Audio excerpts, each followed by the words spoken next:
దానికోసం ఈరోజు ఈ యొక్క సెలక్షన్ చేశాం. నేను ఒకటే మిమ్మల్ని అందరినీ కోరుతున్నా, నేను రాజకీయాలకు వచ్చినప్పటి నుంచి ఇప్పటివరకు చూశాను, ఎడ్ల బండుల దగ్గర నుంచి ఈరోజు డ్రైవర్లెస్ కారుకు వచ్చాం. రెండో పక్కన చూస్తే కరెంటు లేని స్టేజ్ నుంచి మీ ఊర్లోనే సోలార్ విండ్ పవర్ జనరేట్ చేసుకుని మీరు కరెంటు వాడుకునే పరిస్థితికి వచ్చాం. దీన్ని అధ్యయనం చేసుకోవాల్సిన వ్యక్తులు మనందరం. అధ్యయనం చేసుకోవడమే కాకుండా భావితరాల భవిష్యత్తుకి, ఈ రాష్ట్ర ప్రగతి కోసం మనం ఆలోచించవలసిన వ్యక్తులం. అందుకే నేను చాలాసార్లు చెప్పాను, దేశానికి ఎన్డీఏ ఏ విధంగా ఉపయోగపడతా ఉందో, ఇక్కడికి వచ్చినప్పుడు మనందరం కూడా తెలుగు కమ్యూనిటీ ఆంధ్రప్రదేశ్ని నెంబర్ 1 కమ్యూనిటీగా ప్రపంచంలో చేయడానికి మనం అందరం పనిచేయాల్సిన అవసరం ఉంది. అది సాధ్యం, అసాధ్యం కాదు. అదే సమయంలో పావర్టీ లేని రాష్ట్రంగా, నో పావర్టీ స్టేట్గా ఆంధ్రప్రదేశ్ తయారు చేసే అవకాశం మనకుంది. దీనికి కూడా మనం నిరంతరం పనిచేయాల్సిన అవసరం ఉంది. ఈరోజు రాజకీయాలు చూస్తే వైఎస్ఆర్ కాంగ్రెస్ పార్టీ గురించి ఒకసారి మాట్లాడుకోవాల్సిన అవసరం ఉంది కూడా. ఎందుకు నేను అంటున్నాను, రాబోయే రోజుల్లో వైఎస్ఆర్ లాంటి పార్టీని కట్టడి చేయాలంటే కంపల్సరీగా డిజిటల్ కరెన్సీనే పెట్టాలి.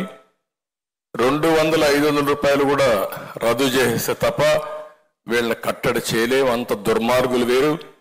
నా ఆకాంక్షది, ప్రధానమంత్రి గారు కూడా ఆ డైరెక్షన్లో ఉన్నారన్న ఆలోచన. తప్పకుండా తొందరలోనే 5 ఏళ్లలో టోటల్ డిజిటల్ కరెన్సీ వచ్చి 200-500 రూపాయలు రద్దు చేసి ఎలక్షన్లో డబ్బులు కాకుండా సేవాభావంతో పనిచేసే సమర్థవంతమైన నాయకత్వం వస్తుంది. అది జరుగుతుంది. జరిగే వరకు పోరాడతాం, ముందుకెళ్తాం. ఎవరికైనా డబ్బులుంటే సర్వీస్తో ప్రజల్ని గెలవాలి తప్ప ఎన్నికలో డబ్బులతో కాదు. ఈ విషయాన్ని కూడా మనం గుర్తుపెట్టుకోవాల్సిన అవసరం ఉంది. ఎంత ఈ 5 ఏళ్ళు నేను చూశాను. 40 ఏళ్ళలో చాలా మంది ముఖ్యమంత్రులు చూశాను. నా జీవితంలో ఇలాంటి వ్యక్తి ఒకడు ఉంటాడు, ఇలాంటి ఒక వ్యక్తి వచ్చి రాజకీయాలు చేస్తాడని నేను కల్లో కూడా ఊహించలేదు.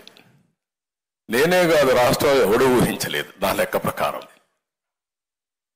అతని బిహేవియర్ చూస్తా ఉంటే చాలా వ్యాపారాన్ని రాజకీయం చేసుకున్నాడు.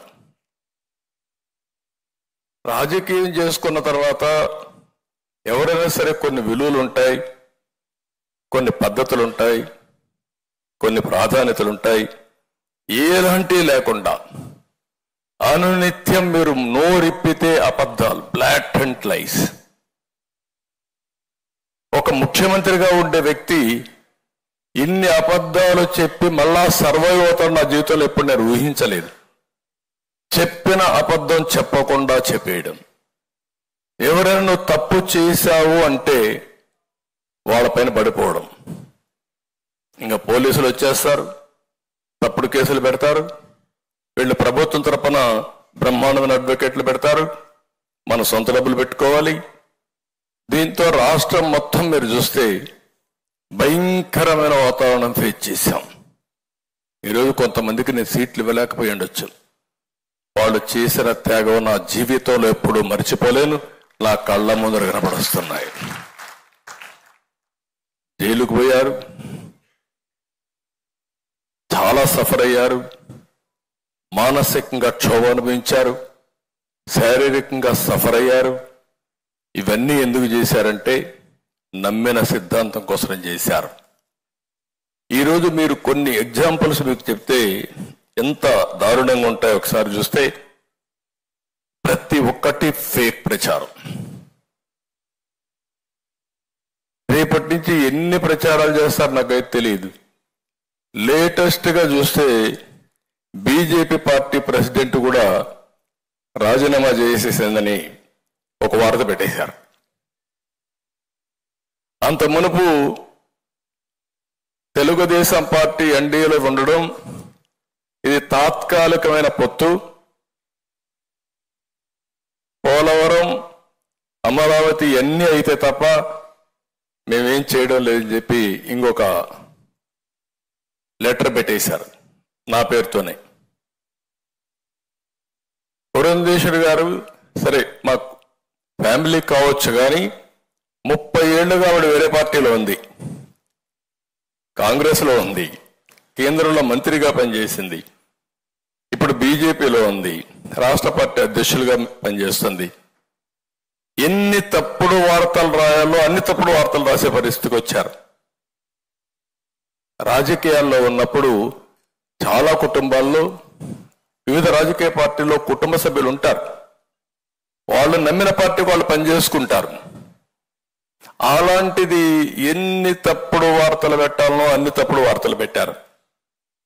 జనసేన పార్టీ ఉంది, పవన్ కళ్యాణ్ గారు, మేము వాళ్ళ కోసం మేము పనిచేయాల్సి వచ్చే పరిస్థితి వస్తుంది. మా కోసరం కాదు, ప్రజల కోసరం కాదు. ఒక 2 నిమిషాలు అయితే ఒక వార్త పెట్టేసి కాపుల్ ఆయన ఓట్ బ్యాంక్ స్ట్రాంగ్ గా ఉంటే వాళ్ళందరిలో అపోహలు వచ్చి పెట్టడం, మేము సీట్లన్నీ కూడా ఇద్దరు అడ్జస్ట్ చేసుకుంటే ఈ పొత్తులో సీట్లు ఒకరికి అన్యాయం జరిగిపోయింది,